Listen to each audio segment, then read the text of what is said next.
So I'm making this video for two reasons. One, because it's very important to me that I try and keep it real and be transparent about my journey as a content creator. Because I feel like there's so much misleading stuff on social media. So much of it is performative and, I mean, to be completely honest, just fake. And the second thing is that I would have loved to have this kind of information when I was starting out my journey. So started making content beginning of the year, really got into it about May. That's when I started posting like pretty much every single day. One thing I'll say about that is what I've recently gotten better at doing is making multiple content in one go. I used to make one video at a time, and when I was starting out, videos would take me hours to make, and that doesn't even include the editing. Like I'd spend an hour plus in the gym shooting a video that's 40 seconds long, and then spend another hour and a half editing it, and it was so time consuming. But I think I had to go through that process to understand it better. Like now I know where to set up my camera, I know what the lighting looks like, I have a better idea of what shots I need, and it just speeds up the entire process. And obviously I've gotten better and faster at editing as well. And also I think you learn not to care as much. Like if I'm posting a video every day, if something isn't perfect, then it just is what it is. People are going to take it in for 30 seconds and then go on with their day. There's no point you sitting there worrying about it for hours. What else? Brands will pay you. That definitely doesn't happen at the start. The introduction to getting paid, it just turned on like a switch. Like honestly, the first inquiry, like paid inquiry came in, and then like 2 days later the next one came in, and it's happened a lot faster than I thought it would. But honestly, no one offered to pay me up until that point, and I don't know what it was. It wasn't like I had a super viral video the day before that or anything. And don't get me wrong, people still inquire and offer to not pay me, but I just ignore those emails nowadays. That's not even true, because sometimes there are things that you might just want to do. Like, to be fair, it's more the other way around. If there's something that I genuinely like or find interesting, I'd want to make a video about it anyway. Do you know what I mean?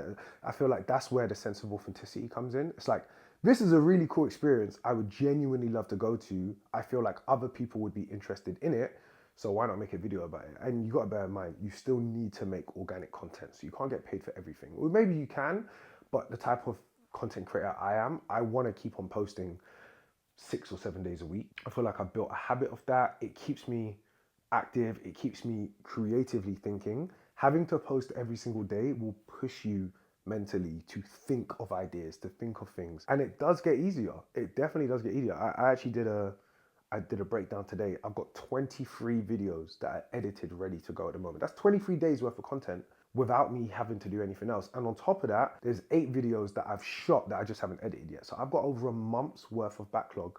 And that's very unintentional. That just happened because I went from shooting 1 video a day to shooting 2 or 3 or 4 or 5 videos when I shoot. So I don't shoot every day anymore, maybe 2-3 days a week, but I'm getting way more content in those 2 or 3 days. And then there's organic stuff. There's stuff like I'm out and about, I'm going to experiences, like the video I posted of my jammers thing. It was only like on the day I was like, oh, do you know what? Maybe I should make a video about that. So I did. On that note, this is why I'm actually shooting on my iPhone, obviously. This is my dummy phone. It's very much a real phone, but I decided to jump in the ocean with it about a year ago, and it hasn't worked since. But I kept it mostly because I was hoping that it would start working again. It hasn't. But now that I make content, it's a great dummy phone. So when I'm pretending to be on a phone in the video, I'm shooting on my real phone, and this is it. Or whenever you see me throw my phone, cat's out the bag. In terms of equipment, the best camera you can have is the one you always have on you. If everything you're making is curated, then it doesn't make a difference. But if, like me, a lot of the content you get is you just realize, oh wow, I'm here right now and this could be content. This little thing, for some reason, my greasy fingers are always on the back of my camera, and it makes such a difference. If there's one tiny little tip or trick, it's to wipe the lens of your camera before you shoot. Honestly, the difference it makes is nuts. Like whenever you see glares and stuff, they'll go. A decent camera slash phone, I think a phone, and a tripod, which is what I'm using right now. I do have a mic, which is on, super expensive. You don't need to buy the whole set. I only bought 2 because it came in this case, and I'm a sucker for little pretty things. And I have a gimbal, which I do use quite a lot, but you know what? There's been a couple times, I think in the last month, where I've gone to shoot content, I forgot my gimbal, and I'm kicking myself. I'm like, But then I've shot the content freehand, and I will say I've gotten a lot better at shooting freehand as well. If this was 6 months ago, those videos would have looked terrible because my hand would have been like this. But again, the more you do stuff, this is why I decided to start posting every single day because I knew that there's so many content creators out there. Most of them probably post 2-3 times a week. So in any given year, they're gonna post like 100, 150 videos, right? So with every video, you get progressively better, or with every batch of videos, let's say every 10 videos, you step up your skills a little bit, right? So I was like, cool, if I post every single day, that's over 300 times in a year. I'm gonna get twice as much improvement in the same amount of time as them, or maybe 3 times as much improvement. So I was like, cool, break that down on a smaller scale, and in 6 months, I'll still improve 3 times faster than someone else that started the same time as me, or I'll be catching up with someone who started a year before me. And that was kind of the mindset that I had. And I think it's worked. I'd say my content has improved, my socials have grown. I'd say the biggest thing going for me is that I have a niche. As much as I post like general fitness content and I do like things to do and going out and experiences, I'm the gym tour guy. I am the gym tour guy. I don't think anyone has done as many gym tours as me. That's just facts. Like I did the maths the other day. I've done 68 gym tours in 31 cities across 13 countries in a year.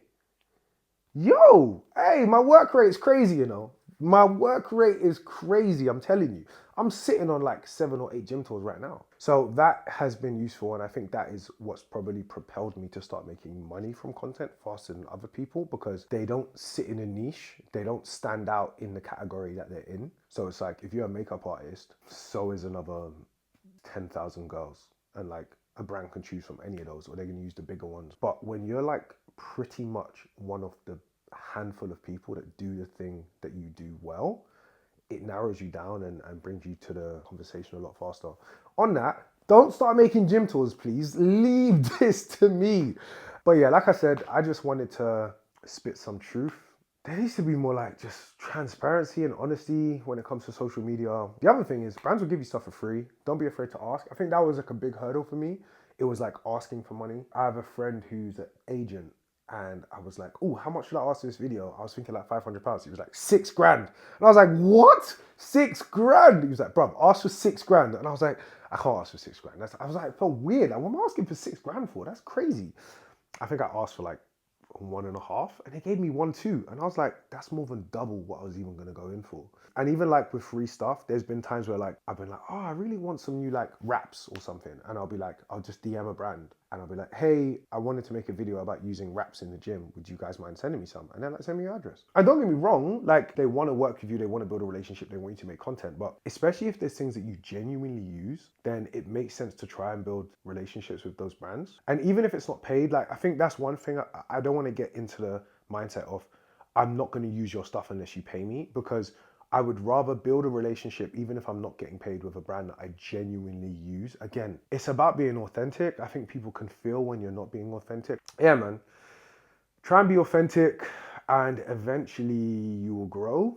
I want to say that's how it works. That's how it's worked for me. I can imagine there's people watching this that have probably been making content for way longer than me, that probably haven't had as many opportunities. But if you paid attention to what I was saying, did you put content out every single day? Did you make sure that you were progressively getting better? Was your editing stepping up? Was your equipment better? Were you wiping the lens? Were you getting clear shots? Are you utilizing trends? Are you doing collabs with people to build into their following? Are you reaching out to brands? Are you good on emails? Are you communicating? Are you being polite? Are you making it easy for brands to want to work with you? Are you delivering things on time? And have you found a niche? If you're doing all those things and you haven't had any success, then it should be coming soon, or you're just really unlucky. But yeah, hopefully this helps, because I've definitely learned a lot of that stuff the hard way. So hopefully you don't have to.